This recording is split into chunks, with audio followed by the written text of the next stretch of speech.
Doctor ortho Ayurvedic oil and capsule. अब दर्द भी घुटने टेकेगा। सुप्रीम कोर्ट ने पवन खेड़ा की अग्रिम जमानत मामले पर फैसला रखा सुरक्षित। खेड़ा के वकील बोले, मामला सिर्फ मानहानि का, गिरफ्तारी जरूरी नहीं। सॉलिसिटर जनरल ने कहा, फर्जी पासपोर्ट मामले में हिरासत जरूरी है, पूछताछ से विदेशी हाथ का चलेगा पता। सुप्रीम कोर्ट ने नोएडा वकीलों की हड़ताल पर लिया संज्ञान। सीजेआई सूर्यकांत की बेंच ने इलाहाबाद हाई कोर्ट से तत्काल कार्रवाई को कहा। जिला न्यायपालिका को हड़ताल के दिनों का ब्यौरा देना होगा।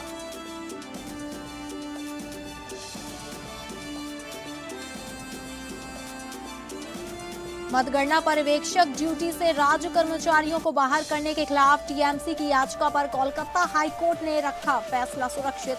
मतगणना पर्यवेक्षक पद से राज्य कर्मचारियों को हटाया गया था। 2025 महाकुंभ मेला भगदड़ मामले पर इलाहाबाद हाई कोर्ट ने मुआवजा दावों पर दिए अहम निर्देश। कहा, जिला प्रशासन करेगा मुआवजा दावों का निपटारा, आयोग नहीं। सभी दावों पर 30 दिन में निर्णय लेना होगा।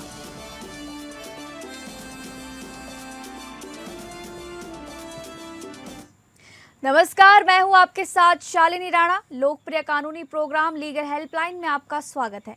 इसमें हमारे कानूनी विशेषज्ञ रोजमर्रा की जिंदगी की समस्याओं से जुड़े कानूनी मसलों पर आपकी शंकाओं का समाधान करते हैं। आप भी इस प्रोग्राम से जुड़ सकते हैं और फोन करके हमसे कानूनी राय ले सकते हैं। आज हम आपको जानवरों के हित में बनाए गए कानून और प्रावधानों की जानकारी देंगे। जानवरों के हित में बनाए गए कानून और प्रावधानों की जानकारी देने के लिए आज हमारे साथ कानूनी विशेषज्ञ नवीन पांडे जी जुड़े हैं। नवीन पांडे जी, आपका बहुत बहुत स्वागत है लीगल हेल्पलाइन में। शुक्रिया शालिनी जी। तो दर्शकों, अगर आपका इस विषय पर कोई सवाल है तो आप फोन करके हमसे राय ले सकते हैं। हमारे फोन नंबर्स हैं 0120612797। हमारा दूसरा फोन नंबर है 0120612798। वापस चलेंगे हमारे आज के कानूनी विशेषज्ञ नवीन पांडे जी के पास। और नवीन पांडे जी, आपसे जानना चाहेंगे कि वाइल्ड लाइफ प्रोटेक्शन एक्ट 1972 क्यों लाया गया था? देखिए, जो वन्य जीव संरक्षण अधिनियम 1972 है जी, मुख्य रूप से भारत सरकार ने इसको लागू किया था वन्य जीवों और उनके प्राकृतिक आवास की रक्षा के लिए। ये कानून इसलिए भी लाया गया था ताकि भारत की जो प्राकृतिक विरासत है और जो वन्य जीव है विभिन्न प्रकार के, उनको बचाया जा सके और आने वाली पीढ़ियों के लिए सुरक्षित रखा जा सके। अब महत्वपूर्ण कारणों की बात यदि करें तो सबसे पहला महत्वपूर्ण कारण है वन्य जीवों की घटती संख्या। एक समय पर यह देखने को मिला कि गैर कानूनी तरीके से शिकार और तस्करी के कारण कई जानवरों की संख्या तेजी से घट रही थी, जैसे कि बाघ, हाथी, गैंडा इत्यादि।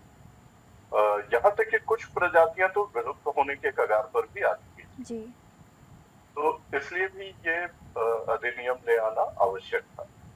इसके बाद अवैध शिकार और व्यापार, ये भी काफी व्यापक रूप से चल रहा था। जानवरों की खाल, हाथी के दांत, है ना, गैंडे के सींग इत्यादि, या और भी कई जीवों के सींग, खाल इत्यादि जो है उसके लिए इनका अवैध रूप से शिकार किया जा रहा था और व्यापार हो रहा था। तो इस पर भी एक अंकुश लगाना आवश्यक था जी। साथ ही साथ जैसा कि हम सभी जानते हैं कि भारत में बहुत ही समृद्ध जैव विविधता है जी। तो इस कानून का उद्देश्य अलग अलग प्रजातियों और पारिस्थितिकी तंत्र को बचाए रखना, यह भी एक कारण था जिसकी वजह से यह अधिनियम लाया गया। इसके अलावा यदि हम बात करें तो संरक्षित क्षेत्र बनाना और उन संरक्षित क्षेत्रों की रक्षा तथा वहां पाए जाने वाले विभिन्न वनस्पतियों और जीवों की रक्षा हेतु भी ये कानून आवश्यक था। साथ ही साथ पर्यावरण का संतुलन बनाए रखने के लिए भी, और यदि कोई व्यक्ति नियमों का उल्लंघन करता है या अवैध रूप से शिकार करता है या जानवरों से प्राप्त किसी भी वस्तु का व्यापार यदि कर रहे हैं तो ऐसे कृत्यों को क्राइम की श्रेणी में रखना, अपराध की श्रेणी में रखना और उसके लिए समुचित दंड का प्रावधान करना। तो ये कुछ महत्वपूर्ण उद्देश्य थे, कुछ महत्वपूर्ण कारण थे जिनकी वजह से वन्य जीव संरक्षण अधिनियम 1972 पारित किया गया और लागू किया गया। जी, आगे हम आपसे जानना चाहेंगे कि national board for wild life की स्थापना क्यों की जाती है, कौन कौन पदाधिकारी इसमें रहते हैं? देखिए, जो national board for wild life की स्थापना वन्य जीवों के संरक्षण और प्रबंधन के लिए की जाती है। इसका मुख्य उद्देश्य होता है वन्य जीवों और उनके जो प्राकृतिक आवास हैं उनका संरक्षण करना, राष्ट्रीय उद्यानों और अभयारण्यों के प्रबंधन में सुधार करना, विकास परियोजनाओं जैसे कि सड़क, बांध इत्यादि यदि बनाने हो और ये किसी प्रकार से जंगल के बीच में यदि पड़ रहे हैं तो वहां पर वन्य जीवों पर प्रभाव का मूल्यांकन करना और प्रभाव जो है कम से कम हो वन्य जीवों के ऊपर और वनस्पतियों के ऊपर, ये सुनिश्चित करना भी national board for wild life का कार्य होता है। अब सरकार को वन्य जीव संरक्षण से संबंधित नीतिगत सलाह भी समय समय पर देने का कार्य national board for wild life करता है। इसके पदाधिकारियों की बात यदि करें तो इसमें एक जो होते हैं वे अध्यक्ष होते हैं जो कि आमतौर पर भारत के प्रधानमंत्री होते हैं। इसके अलावा उपाध्यक्ष जो कि पर्यावरण, वन एवं जलवायु परिवर्तन मंत्री होते हैं। सदस्यों में संसद के सदस्य, विभिन्न राज्यों के प्रतिनिधि, वन्य जीव विशेषज्ञ और वैज्ञानिक होते हैं। गैर सरकारी संगठनों से भी प्रतिनिधित्व लिया जा सकता है। इसके अलावा वरिष्ठ सरकारी अधिकारी जैसे कि ऐसे अधिकारी जो पर्यावरण मंत्रालय के अधिकारी हैं, तो ये सारे लोग जो हैं national board for wild life के अंदर पदाधिकारी के तौर पर शामिल होते हैं। जी, नवीन जी, आगे हम आपसे जानना चाहेंगे कि नेशनल पार्क की अवधारणा क्या है, इससे जुड़े प्रावधान क्या है और कार्रवाई यहाँ प्रतिबंधित है, किन कार्रवाई की इजाज़त है? देखिए, नेशनल पार्क जो होता है वो एक संरक्षित क्षेत्र होता है जिसे सरकार द्वारा प्राकृतिक पर्यावरण, वन्य जीव, जैव विविधता और पारिस्थितिक संतुलन को सुरक्षित रखने के लिए घोषित किया जाता है। भारत में यह व्यवस्था मुख्यतः वन्य जीव संरक्षण अधिनियम 1972 के तहत की गई है। अब जो अवधारणा है नेशनल पार्क की वो कुछ ऐसा है कि ये एक ऐसा क्षेत्र होता है जहां पर वन्य जीव, पौधे, प्राकृतिक संसाधन और पारिस्थितिक तंत्र को पूर्ण सुरक्षा दी जाती है। यहाँ पर मानव हस्तक्षेप न्यूनतम या लगभग निषिद्ध होता है और जो उद्देश्य होता है वो होता है जैव विविधता का संरक्षण करना, विलुप्तप्राय प्रजातियों की रक्षा और प्राकृतिक आवास का संरक्षण। अब जो नेशनल पार्क से जुड़े हुए प्रमुख प्रावधान है, इसमें सबसे पहला है कि राज्य सरकार किसी क्षेत्र को नेशनल पार्क घोषित कर सकती है, यानी कि नेशनल पार्क घोषित करने का अधिकार जो होता है वो राज्य सरकार के पास होता है। फिर सीमाओं के निर्धारण का अधिकार भी होता है सरकारों के पास। तो जब भी कोई नेशनल पार्क घोषित किया जाता है तो उसकी सीमाएं भी स्पष्ट रूप से तय की जाती है और उन्हें बदलना आसान नहीं होता। उसके अलावा एक प्रावधान आता है इसमें अधिकारों का समापन, यानी कि जो भी स्थानीय लोग हैं उनके जो परंपरागत अधिकार हैं जैसे कि चराई के अधिकार, वहां से लकड़ी इकट्ठा करने का अधिकार, आमतौर पर ये सारे अधिकार जो है इनको या तो सीमित कर दिया जाता है या फिर बिल्कुल ही समाप्त कर दिया जाता है। इसके अलावा इसमें एक प्रावधान होता है शिकार करना, पेड़ काटना, खनन इत्यादि जैसी जो गतिविधियां हैं उनको पूरी तरह से प्रतिबंधित कर दिया जाता है। अब प्रतिबंधित गतिविधियों की बात यदि करें हम तो नेशनल पार्क के अंदर शिकार प्रतिबंधित है, पेड़ों की कटाई या वन उत्पादों का दोहन ये प्रतिबंधित होता है, किसी प्रकार का खनन या औद्योगिक गतिविधि वहां पर चलाना ये भी प्रतिबंधित होता है। कृषि या चराई ये भी प्रतिबंधित है। और इसके अलावा जो और भी महत्वपूर्ण होता है वो होता है आग लगाना या पर्यावरण को नुकसान पहुंचाना। जी वहां पर आप जो भी गिरे हुए पत्ते हैं या लकड़ियां हैं उनके अंदर आग लगाना भी प्रतिबंधित होता है। अब बात करते हैं कि कौन सी गतिविधियों की अनुमति होती है। जी तो वन विभाग द्वारा प्रबंधन एवं संरक्षण के कार्य करना, इसकी अनुमति वहां पर रहती है संरक्षित क्षेत्र में। साथ ही साथ वैज्ञानिक अनुसंधान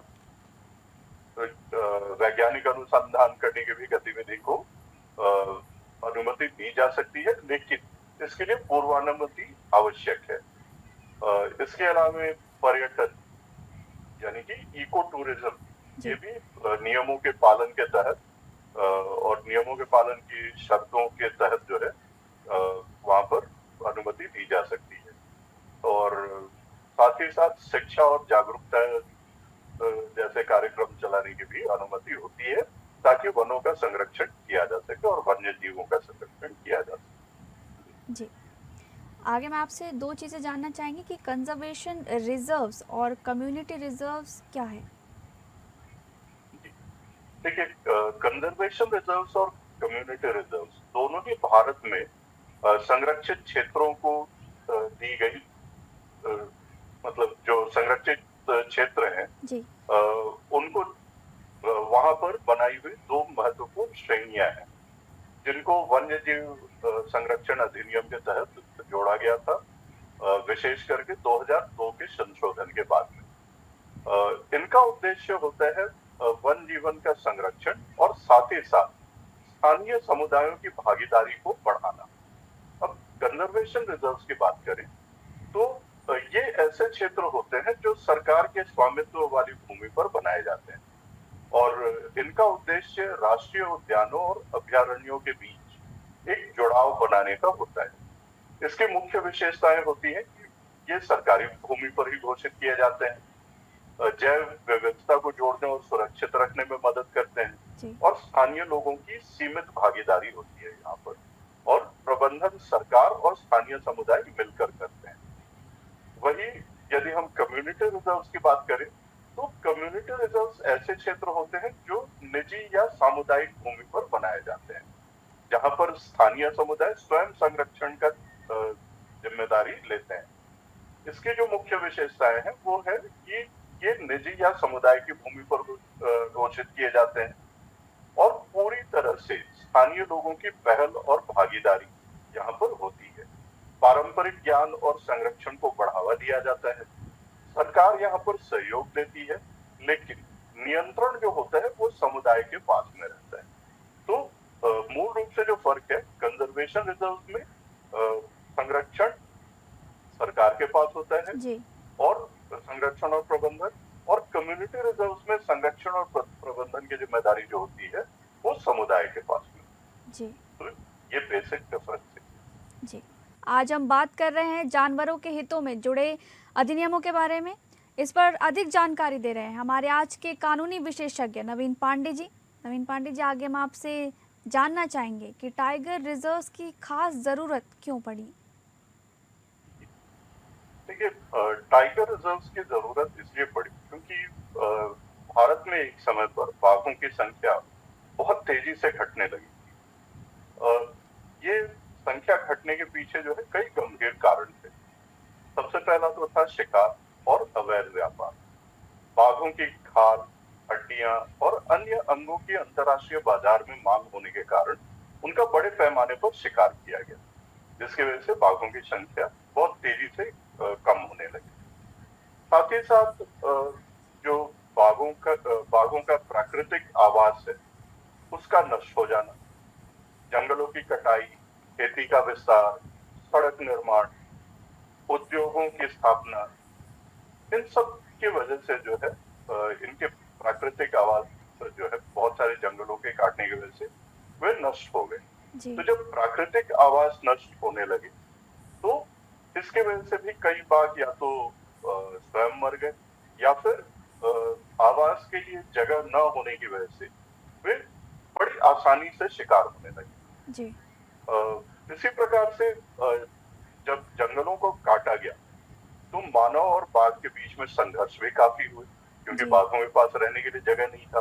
तो वे रिहायशी इलाकों की तरफ अक्सर रुख कर लिया करते थे और कई बार जो है मानव बस्तियों के आसपास या तो मानव शिकार करते या पालतू जानवरों का शिकार कर लेते। तो इस वजह से भी जो है टकराव होने की वजह से इंसान ने अपनी सुरक्षा के लिए बाघों को मारना शुरू कर दिया। जी। इसके अलावा जो पारिस्थितिकी संतुलन है ना, उसको भी बनाना आवश्यक था। जी। हम सभी जानते हैं कि बाघ जो है वह शीर्ष श्रेणी का शिकारी है। अगर बाघों को खत्म कर दिया जाए या बाघों की संख्या बहुत कम होती है तो जी। फिर दूसरे घातक जानवरों की संख्या अचानक से बढ़ना शुरू हो जाती है, जी। क्योंकि उनका शिकार बाघ ही करता है। तो बाघ की अनुपस्थिति में उनकी आबादी जो है बढ़नी शुरू हो जाती है और वो फिर मानव जीवन के लिए खतरा उत्पन्न करता है। तो ऐसी स्थिति में बाघों की संख्या को वापस से मेंटेन करने के लिए, है ना, टाइगर रिजर्व्स की जरूरत महसूस हुई और टाइगर रिजर्व बहुत जगह पे स्थापित किए गए। तो अब इन्हीं समस्याओं से निपटने के लिए सन 1973 में जी। प्रोजेक्ट टाइगर भी शुरू किया गया था सरकार के द्वारा।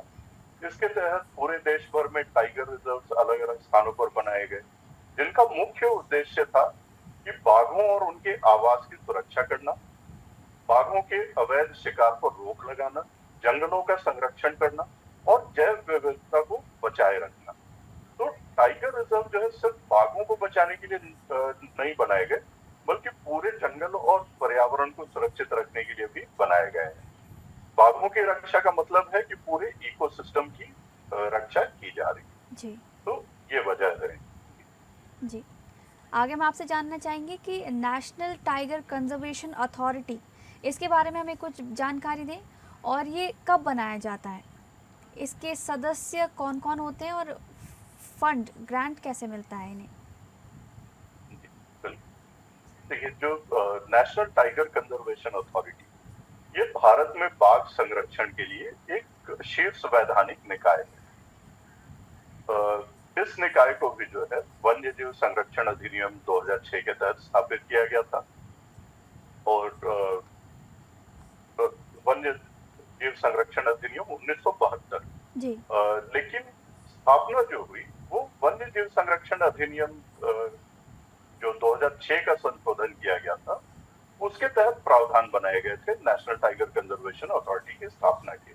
तो 2006 के संशोधन के बाद ही सन 2006 में ही ये अथॉरिटी की स्थापना की गई, जब भारत में बाघों की संख्या में गिरावट जो है वो गंभीर चिंता का विषय बन चुकी है। ये जो अथॉरिटी है ये जी। पहले से चल रहे प्रोजेक्ट टाइगर को और मजबूत करने के लिए बनाया गया था। सदस्यों की बात करें कि इसमें सदस्य कौन कौन होते हैं, तो क्योंकि नेशनल टाइगर कंजर्वेशन अथॉरिटी एक बहु सदस्यीय संस्था है, इसमें केंद्र सरकार, विशेषज्ञ और एनजीओ की भी सहभागिता होती है। इसमें जो अध्यक्ष होते हैं वे भारत के पर्यावरण, वन और जलवायु परिवर्तन मंत्री, इनको अध्यक्ष के तौर पर शामिल किया जाता है। उपाध्यक्ष के तौर पर पर्यावरण मंत्रालय के राज्य मंत्री को शामिल किया गया है और सदस्य में इसमें लोकसभा, राज्यसभा के सदस्य होते हैं। इसके अलावा वन्य जीव संरक्षण के विशेषज्ञ भी इसके सदस्य होते हैं। एनजीओ की भी प्रतिभागिता होती है इसमें और वरिष्ठ सरकारी अधिकारी भी इसमें सदस्य होते हैं। इसके अलावा जो मेंबर सेक्रेटरी होते हैं, ये आमतौर पर वन विभाग के महानिदेशक या उनके समकक्ष किसी अधिकारी को मेंबर सेक्रेटरी नियुक्त किया जाता है। जहां तक फंड ग्रांट की बात आती है, तो नेशनल टाइगर कंजर्वेशन अथॉरिटी को राज्यों के द्वारा जी। आर्थिक सहायता दी जाती है। ये फंड केंद्र सरकार भी प्रदान करता है, साथ ही साथ राज्य सरकार भी अपने बजट में वित्तीय सहायता के लिए प्रावधान करते हैं और मुख्यतः जो है इसको जो फंड्स दिए जाते हैं वो प्रोजेक्ट टाइगर के तहत दिया जाता है फंड ग्रांट। और जो फंड मिलता है अथॉरिटी को, उस फंड का उपयोग ऐसे कार्यों में करना होता है जहां पर बाघ अभयारण्यों का प्रबंधन करना हो, या एंटी पोचिंग यानी कि शिकार रोकथाम की गतिविधियां उसको चलाने के लिए, स्थानीय समुदायों के पुनर्वास के लिए, बाघों के मॉनिटरिंग और रिसर्च के लिए इन फंड्स का इस्तेमाल किया जा सकता है। जहां तक खर्चों के साझेदारी की बात आती है, तो सामान्यतः 60% हिस्सा जो है वो केंद्र सरकार देती है और 40% राज्य सरकार को देना होता है। वही यदि हम उत्तर पूर्वी राज्यों और पहाड़ी राज्यों की बात करें, तो उत्तर पूर्वी और पहाड़ी राज्यों में केंद्र सरकार का जो योगदान होता है वो 60% से बढ़ा करके 90% किया जाता है, और राज्य सरकारों की जिम्मेदारी 10% की रहती है। तो मुख्य कार्य इसका होता है बाघ संरक्षण के लिए नीतियां बनाना, टाइगर रिजर्व्स की निगरानी करना, राज्यों को दिशा निर्देश देना और बाघों की गणना करवाना। जी, नवीन पांडे जी, आपका बहुत बहुत शुक्रिया जानवरों के हितों से जुड़ी तमाम जानकारी हमारे दर्शकों तक साझा करने के लिए। फिलहाल लीगल हेल्पलाइन में बस इतना ही। नमस्कार।